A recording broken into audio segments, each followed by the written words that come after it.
একটা কবুতরের পায়ের সাথে চিঠি বেঁধে এক লোক সেই কবুতরটাকে আকাশে উড়াই দিছে। এদিকে থানার একজন পুলিশ আবার এই বিষয়টাকে লক্ষ্য করেছে। আরে কবুতরের পায়ের সাথে চিঠি বেঁধে লোকটা কি কোনো গোপন তথ্য আদান প্রদান করে নাকি দেখি তো। সেই পুলিশ গুলি করে সেই কবুতরটাকে আকাশ থেকে নামিয়ে কবুতরের পা থেকে চিঠিটা হাতে নিয়ে খুলে দেখে চিঠিতে লেখা আছে, আল্লাহ, আমি খুবই গরিব, অসহায়, ঋণে জর্জরিত একজন মানুষ।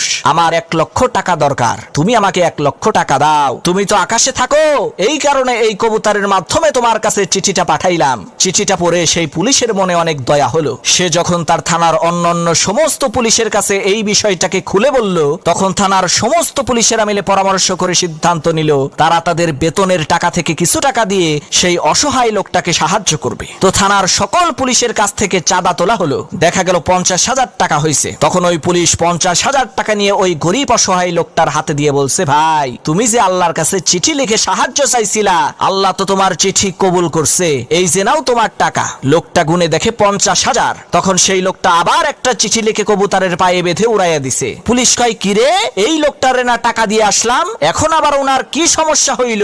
তখন সেই পুলিশ উড়ে যাওয়া ওই কবুতরটাকে গুলি করে নামিয়ে চিঠিটা খুলে দেখে তাতে লেখা আছে, আল্লাহ, তুমি টাকা দিছো ভালো কথা, কিন্তু তুমি পুলিশের হাত দিয়ে দিতে গেছো কেন? তুমি তো আমারে দিছিলা 1 লাখ টাকা। এর মধ্য থেকে এই শালা ঘুষখোর পুলিশ আমার 50,000 টাকা তো মেরে